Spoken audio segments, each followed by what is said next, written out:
Hello and welcome to the D4 Creative Conference, where today we will be talking about diversity and inclusion in the tabletop gaming space on both sides of the camera. First, let us introduce my wonderful co-host here. Who are you, and who might these beautiful people, or where might these beautiful people recognize you from? Hello, my name's Tanya DePass. You might have seen me on Rivals Waterdeep, Black Dice Society, that my awesome co-host is the GM for, and also Into the Motherlands, which he is also the lead developer. I'm the creative director. We do too many things together. We just keep Sure. swapping hats. But yes, you can find me on the internet everywhere as Cypher of Tears, CYPHEROFTYR. And yeah, that is me. I stream, I do a lot of D&D, I do a lot of other tabletop shenaniganry, design, do diversity inclusion. And now that's basically my life. So yeah, and who might you be? You know, that's my secret. I just keep coming up with projects as an excuse to spend more time with you. B. Dave Walters, I say words about things. Yes, I am the DM for the Black Dice Society, which there we are.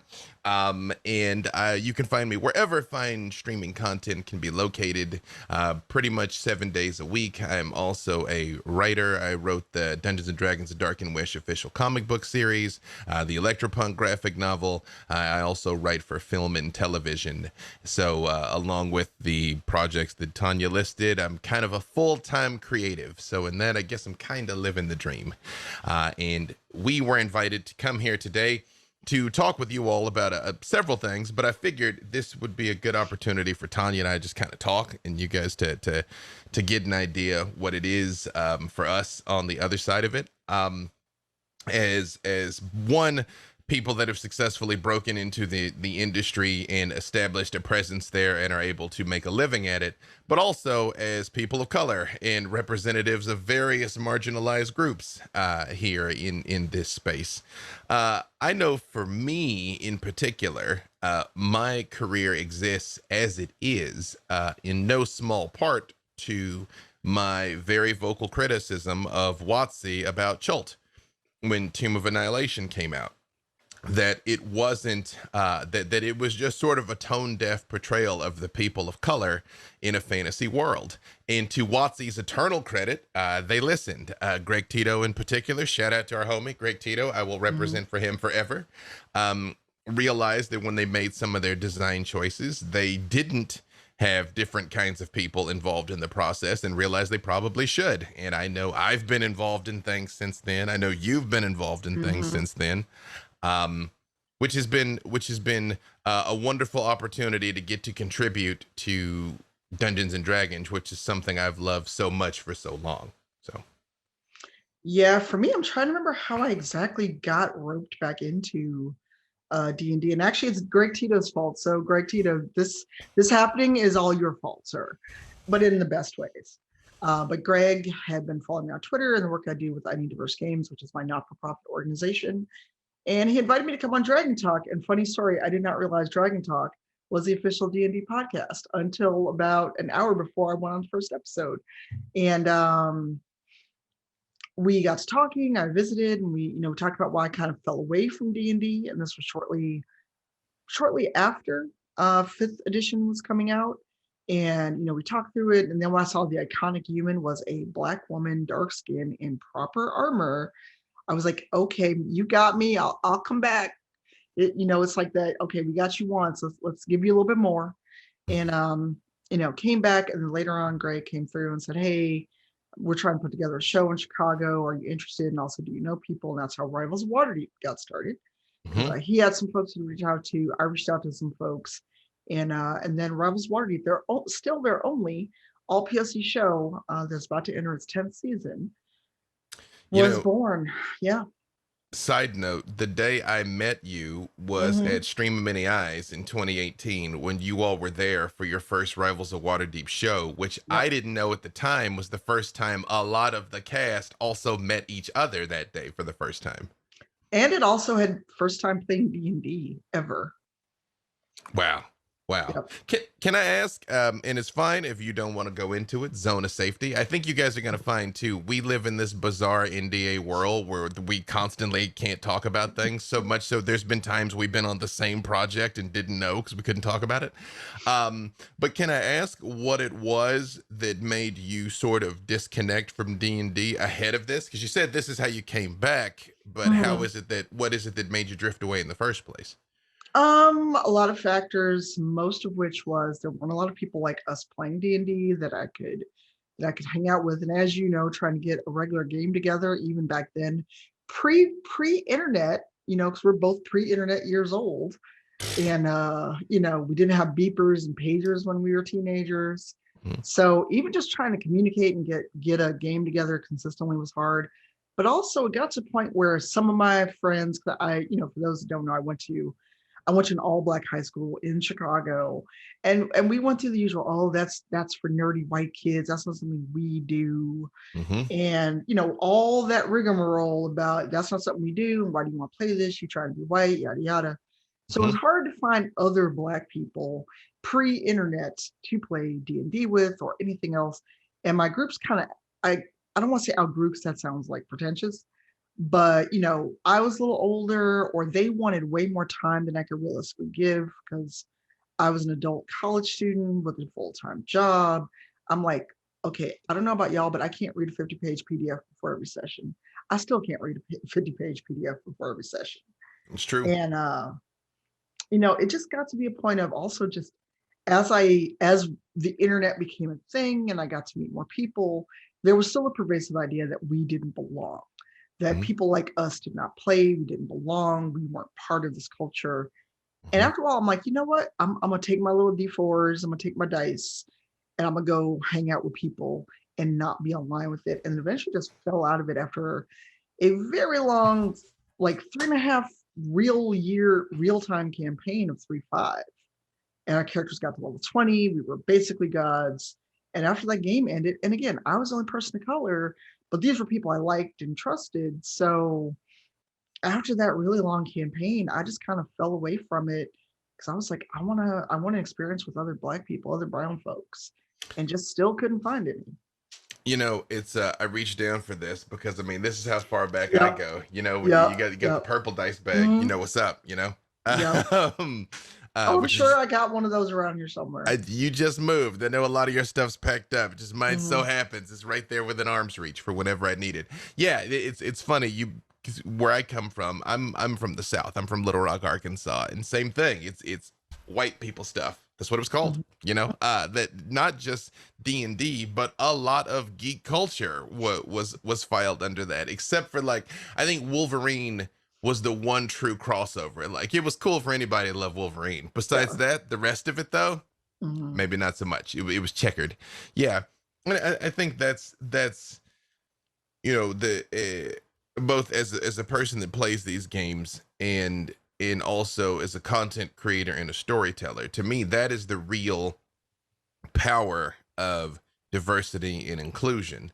It is not that you don't want to play games with people that are different than you. Please hear me out. Neither of us are saying that we don't like white people or don't want to play with white people because we do it all the time. Have people I Hmm. love and would take a bullet for that look nothing like me.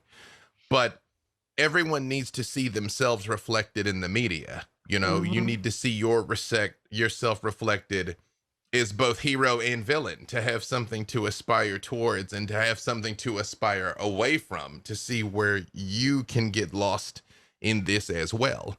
um because I think a common misconception, well, I won't say a common misconception, but I've definitely encountered the attitude of people being like, I want a post racial society. I want a world where we don't see race. It's like, I mean, I don't. I love being black.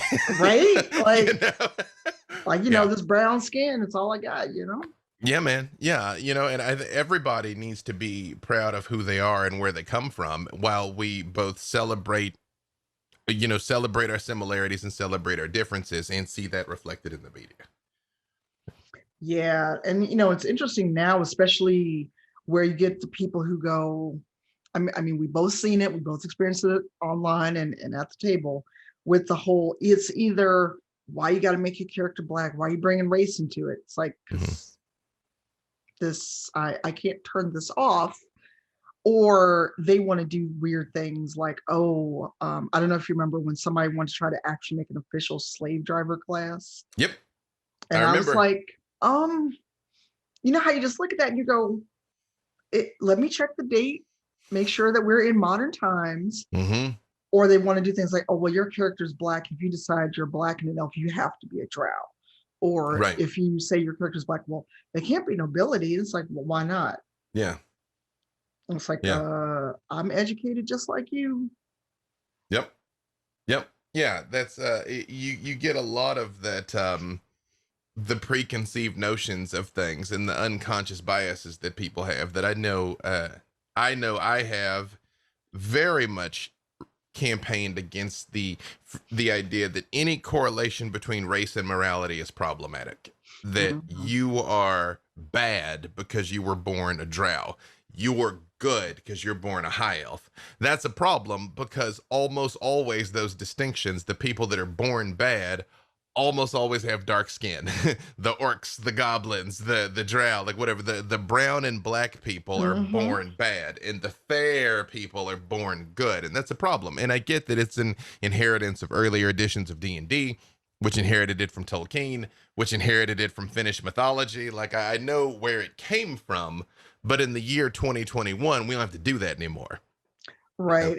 And that's the hard part, is convincing people of that. And know? even now, you would think in 2021, we wouldn't have to have the fight of, if I say I'm playing a dark elf, as in literally my character is brown skin and or dark skin, then jumping immediately to, oh, you're a drow, because one of our former cast members, Brandon, he mentioned about like how much he loved getting to play a black elf, and he meant literally his characters is dark skin. Um, I almost said warlock. He wasn't a warlock. He was a magic using elf, and he was a Hmm. high elf, but he was brown. Hmm. And some rando on Twitter's like, "Oh, so you're a drow?" And you know how the Kill Bill sirens happen? Because it was just like, we're so trained, and by we I mean the general, not me and you, because we know Hmm. better. Hmm. But people hear black or dark, and they hear elf, and they just do that. That's why, like when we were creating our character rivals, we were all just so adamant about our characters are black and brown, and they're people of color in this world that does not have a lot of POC, except for stand-ins, which are the orcs, the drow, etc. Hmm. And we were determined to break those stereotypes by our characters. Carlos had a half orc, and he was funny. He wasn't like the brightest crayon in the box, but he wasn't the murderous, I can't count to one kind of orc people expect either. Hmm. And that's where I think having people that are people of color, that are black folks, that are queer, writing and creating is a way to break down the stereotypes that everyone still wants to play into, even in this year. Yeah, absolutely. Which is an interesting segue into the Motherlands, which is Mhm. a project that we're working on. I think by the time you're seeing this, the Kickstarter is live for the book. The stream is in the second season. Mhm. For the people that don't know, yes, I'm the lead developer of the tabletop game, but Tanya's the creative director of the game side and the stream side. So explain to the people what Into the Motherlands is, please. Oh boy, elevator pitch time, go. Here we go. And so I was trying to negotiate some things with Twitch, and a lot of what I came up with, they're like, oh, well, there's already a bunch of fantasy shows. They were iffy on IP for something else I pitched. And then so they're like, what about telling your own story? I was like, sure. Is there like, we like the sci-fi angle, but tell your own story. I was like, well, okay, what are the parameters? What are we looking at? And they're like, you come back to us. What's the story? And I hit up Dave. I hit up some other people. I've been talking to people throughout the whole pitch process. I said, okay, here's what Twitch came back with. Here's the idea. Are y'all down? So Dave and I actually sat down and said, okay, if we're going to do this in the time allotted with the budget allotted, what's a compelling story? Because I at first, and I freely admit this, because it was the height of the pandemic, panini, pandulce, whatever you want to call it or don't call it, and I was like, Black people got sick of COVID because nobody was wearing a mask. And we're like, we're out. we're going to go somewhere. And he's like, a little too topical. Also, we don't know what's going to happen by the time there's actually a show. It's like, okay, fair. I just was also sick of the pandemic and wanted to flee. And I was like, what about Mansa Musa? And I was like, cool, let me surreptitiously like just look up who this is because I'm the worst history student ever. And looked up, was like, oh, this is dope, someone who's a real figure, so we can say historically accurate. And I ran with the idea of the expedition he actually did send to the Americas in the 14th century that never made it here, being diverted through whatever means we decided to this planet we had created. Yes, timey-wimey, wibbly-wobbly. And wormhole, however they got there 3,000 years ago. And by the time our story takes place, these descendants of Mansa Musa are now integrated into this planet, which is called Batoa by the inhabitants that were there before humans showed up. And the Masalians, of course, call it Masalia because what else would humans do? They know the right word for it, but it's just habit. They call it Masalia because until they met Batoans, they thought they were the only ones there. But to be clear, we made very sure that there was no colonialism. It was like, haha, we claim this land and it's ours. They have integrated into Batoan society, and they're now part and parcel. There's actually cultures that have sprung out of the intermingling of humans and Batoan cultures. And 3,000 years later, we now have the story that we are streaming and building. Yeah, absolutely. And that idea of no colonialism, I mean, that was one of the building blocks of it. That was I think the first two decisions were sci-fi, not fantasy.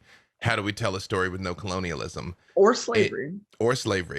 And that was surprisingly difficult. That was part of the reason why we couldn't do, even in a fantastic sense, all the black people leave today, because all the black people we left today are still going to take some nonsense with us. So it was like, where do we go in space and time that we really had a chance of telling that story? And this is what it was. And if you're not familiar with the human Mansa Musa, I highly recommend you look it up. But he was an emperor. He was arguably the wealthiest man of all time. He did send a expedition to the New World, which the historical account is they just never made it. I personally, my beliefs, I think they did make it and they became the Olmecs, but that's just what I believe. I believe it can be backed up with science. That's a different panel that we're not on. So for our story, to what Tanya said, those people were plucked up and taken to this different place, and then time jumped ahead from there. So they never knew what it was like to be, invaded by hostile powers looking to annex their lands. And what's interesting is, even as we've talked to people about that in that core thesis, a lot of times people immediately are like, oh, so what's the conflict? And it's like, well, people can still not get along just because they're not trying to manifest destiny their way in and burn down their villages, right? Like there's still plenty of reasons why you can butt heads. But we wanted a setting that was predominantly POC. I would say all POC, but I guess theoretically, if somebody wanted to play our game and really felt like they wanted blonde hair and blue eyes, I mean, okay, all right, you do you, pimping, but just don't be on the timeline with some whitewashed art because we'll find you. Yeah, but and now we're in a place where they have their own planet, multiple human cultures, as Tanya said. Some of them have deviated to they're completely different things now. Alien races on the planet, and it's an expansionist, not expansionist, an exploratory space society now, where they've gone out, and then there's other races on other planets, and we're getting this whole thing that we're being able to tell there, where it's great, but it also has been an exercise on the other side of the project to be aware of what's the best way to say it? There was unconscious barriers in my thinking, and I think even in some of the other contributors' thinking, as we've talked to them, of like Star Wars and Star Trek have kind of informed us of this is what sci-fi is, in having to, like, when you bump into some of those things, it's like, well, this has to be like that. Why? Mm, I, and then you guys sit there and go, well, hmm. because what's been interesting, especially like when we from announcing it last year to when we had a few episodes under our belt, and just the way that people still have that roadblock of not being able to imagine an all black and brown society, and that there's no colonization there, there's no history of slavery there, because you can have everything. There could be an agrarian conflicts. One culture could have more food, they could be pillaging, they could do anything, and it's not to take over and subjugate. It could be you have food and we don't, Yep. or you have technology we want, we haven't figured out how to make it, so we're going to take it from you. Yep. There's so many other ways you can have conflict, or it could just be some people are just bad, because Yep. there's always the idea that if someone is bad, there has to be this great motivating factor.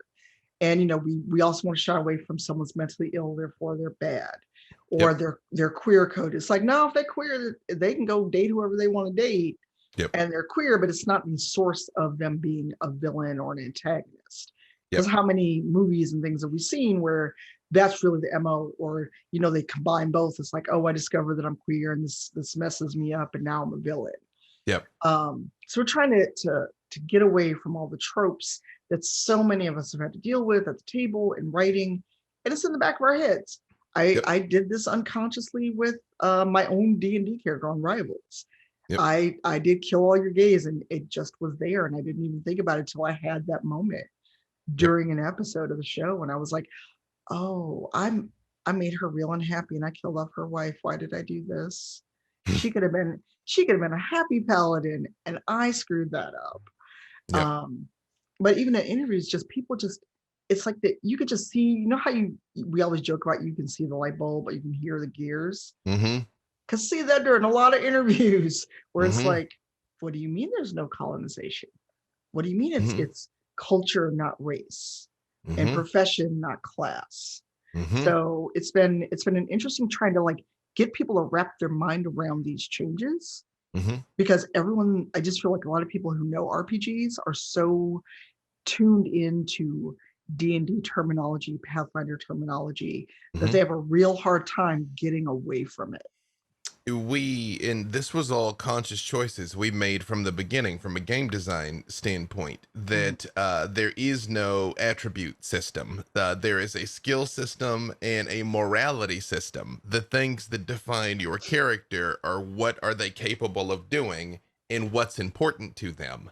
And if somebody is smarter or stronger or faster, it's because they have exerted the effort to be that, Mhm. not that they were just born that way.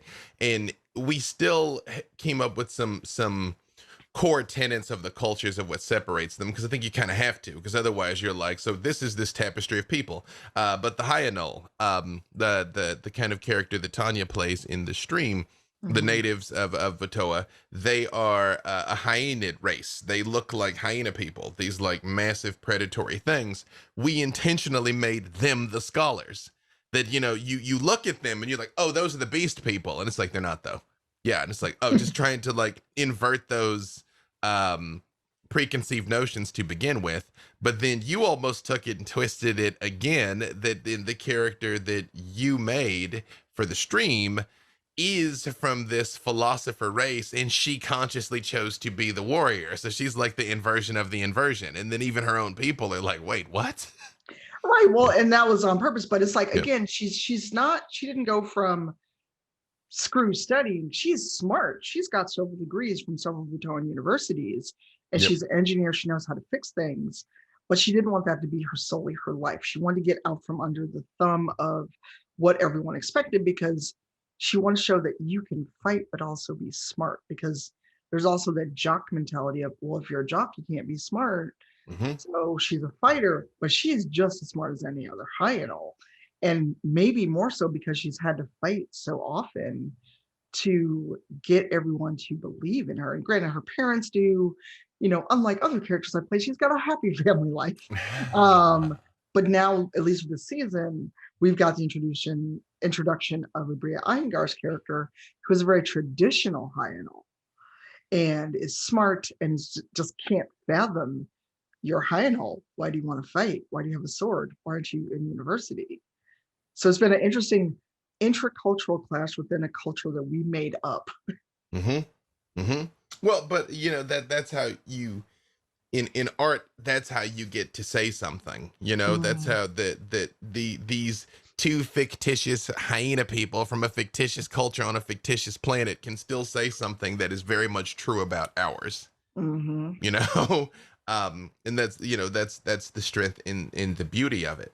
I know when I created the primary antagonist, the main adversaries, the Hapalock, uh giving them a motivation that would still resonate as true without kind of trotting on uh our own design principles was kind of difficult. But I think I've done it. No spoilers, because this is one of those things that, well, I mean, you exist on both sides of this, and it's been odd, I have to tell you, for you watching this, trying to like both have her in the loop, but also keep things from her, because I still want her to be surprised when it comes out. Oh, you surprised me. You surprised me quite a bit during the season 1 finale. That was a whole lot. Good. Yeah, but it's not to dive too terribly deeply into our game, but I do think the discussion of the design principle is important. But I would encourage you that when you're playing these games or creating work of your own, look at what's the statement that you're trying to make. Mm-hmm. I think the world is full up on fantasy game number 775. I think, obviously Sword and Sandal is still a valid genre. The quasi European castles and knights stories are going to get told for a long time to come. But if you're going to do something in that arena, you have to ask, what are you bringing to it that is new? And what are you trying to say that is true in that space? Like, again, our show, Black Dice Society, seamless. See that? I got my mug in my mug on my mug. There you go. We had the same thing, that we were entering into Ravenloft.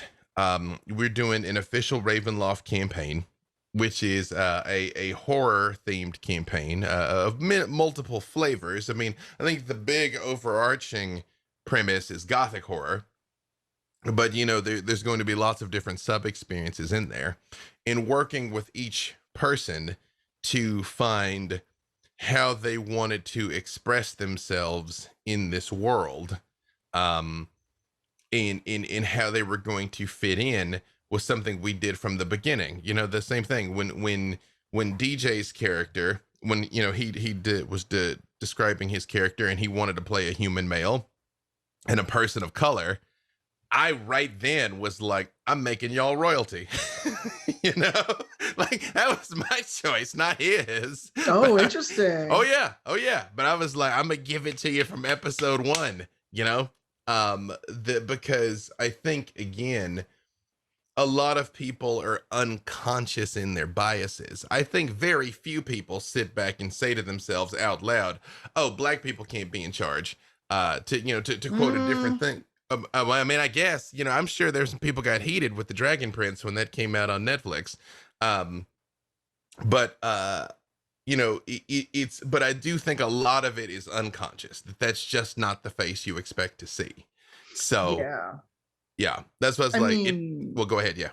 sorry. I was just like, it made me think about the terror I had when Motherlands premiered, Hmm. because let's be real, let's bring it out on the table, is that I stream on Twitch. I'm a black Hmm. woman, and when I do have a camera on, it's not always the most pleasant experience. Or even when I don't have a camera on and people hear my voice, they make assumptions.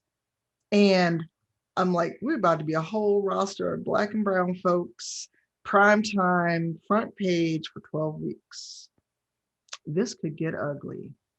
And surprisingly, knock on all the wood, it was great. We didn't have to have too many folks timed out. We didn't have to kick out a lot of people. We did get a lot of, what's this? Why is this on here? what are y'all doing? What RPG is this? And it's clear that there are certain people that they expect to be the face and role model for RPGs. And Mm-hmm. and let's just put it out there, we're both friends with folks who work on Critical Role and run it. And a lot of times, and and we can segue this into something else because it's a little thing that bugs me all the time, especially when people, it seems like at least once a week, maybe more, there's always, I want to find Critical Role but black, or where's all the black people who play D&D? And I'm like, show's been on 3 years. Yeah. Dave's had to figure out the right way to point. Dave's right there, been doing Yeah. this much longer than me professionally. Our buddy Christina, Ariel, Quiddy, all these, we're not hiding. Mm-hmm. So that's the other part of this, is that people still act like we just aren't out here, or we sprung whole cloth on the internet because of D&D's resurgence for 5th edition or Critical Role coming around or whatever. And props to them because they did bring it into the stream space, but there's so many shows that are out there. They may not have a huge budget, they may not have backing from Twitch or whatever they're doing, or backing from WotC. There's so many people doing dope content, and for you, Vampire, LA by Night, so many people know you from that, and that was a lot of POC on the show. There you go. See, shout out to Jason Carl. He could have had anybody he wanted when he put our cast together, and he put 3 POC and 2 women in the main cast of his own free will and volition. So shout out to Jason Carl. Yeah, but there's also the not fun side of it, depending on how far we want to go, how much time we got left. The other part of it, at least for me, I don't know if you get people coming to you going, well, I want to do a show, but I don't want to be, and I hate this word, it's like, I'm trying not to get canceled, but I want to make sure that it's diverse. And I'm like, so you just want to put some brown faces because you're afraid of the reaction. That's not actually diversity. I hope you know that. Yeah, that your diversity bingo, that doesn't count. Yeah. Right. And I will happily take your money to tell you that thing. You get it for free on this panel, but for right now, or this talk. Yep. But when people crawl my DMs or I get an email, it's like, well, I want to make sure that I'm not messing things up, that I'm doing things right. And it's like, people are going to know if you stack your cast in a way for you not to be canceled. And for the record, I've said it on Twitter, I will say it here live and in color, there is no such thing as cancel culture. It's called accountability for your actions. That right there. Yep. And someone clip this when it's out there on the internet and keep this the next time somebody goes, I'm canceled. No, you're not. You just got caught and now you're accountable. Yep. Clip it, post it, tag us in it. Yeah. I'll tell you two anecdotes from me from the past, just relating to things we've talked about. I'm glad your experience on the front page was good, because when we were doing Ask Your Black Geek Friend in 2017 into 2018, especially 2017, I knew we were on the front page when the racism started. First time I got told to go back to Africa, it's like, oh, must be on the front page. That was the canary in the coal mine. When you start seeing deleted, timed out, scrolling by, I'm like, front page. The other thing, I wrote a reboot for a very major horror franchise that I cannot tell you which one, but it's a big thing. A ghost wrote it. That's why. So I got paid to be quiet. So there was a character that has to die in the first 5 minutes. And I very much was like, we need some representation here. We need some Asian people. We need some queer people. We need some black people. Just like let's mix it all up. And they literally, hand to God, a major studio was, let's make the Asian guy gay and kill him first. And I was like, no, no, and no. There's all 3 no's. They literally, they were like, hey, we'll check all the boxes and get rid of this guy first. And I was like, no, we're not doing that. We're just not doing that. So they're going to get rid of the man of color and the gay person all in one fell swoop. Yep, literally in the first 5 minutes. Like, the beginning of Scream, Drew Barrymore, how she gets killed, that now it's a horror movie. It basically was that. Yeah. In like a really pointless death too. And I was like, no, no, and no. Like, no.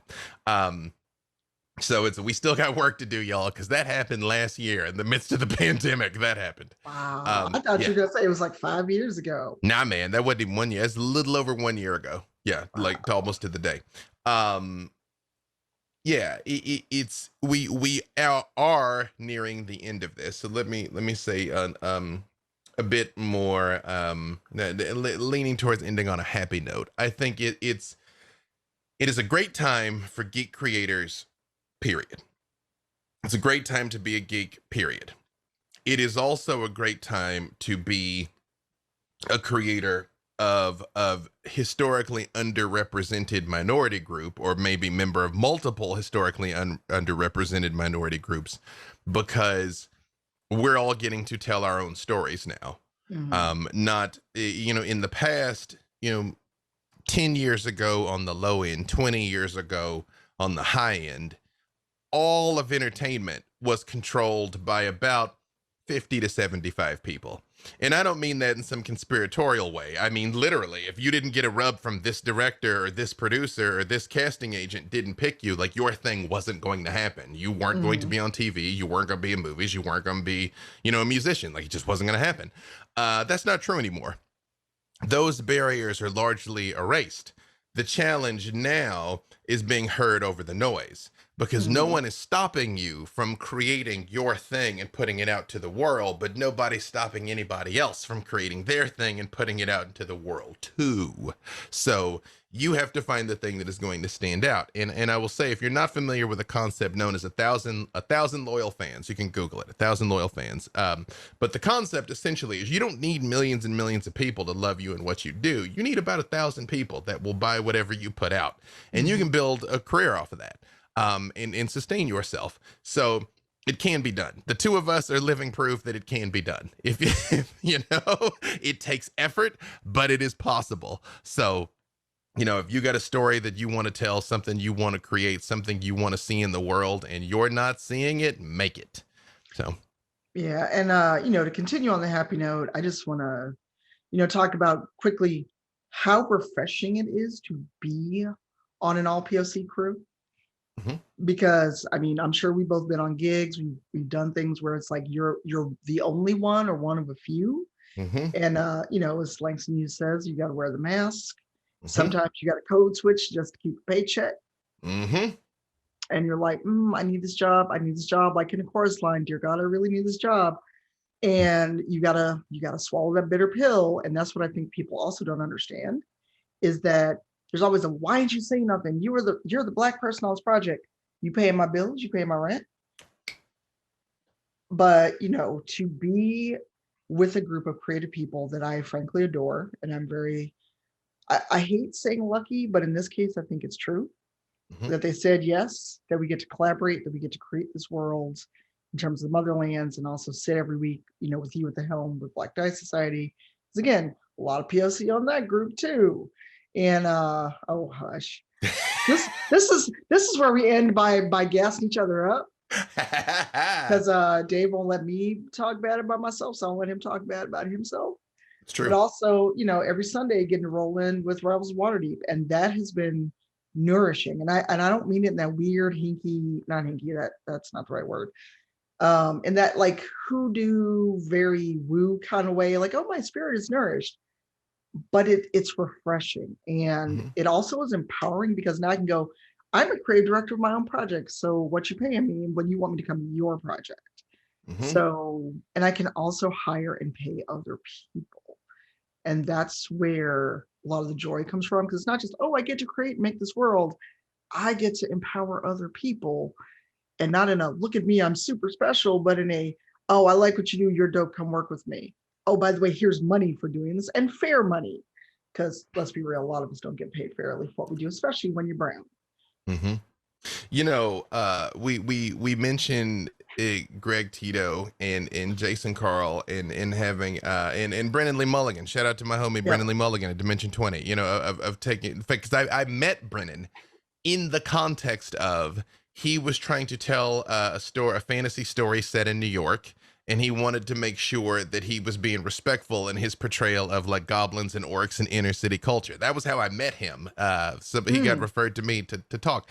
And you especially, Tanya, of people that actually, when you have the chance to make the call to uplift somebody, you actually do it.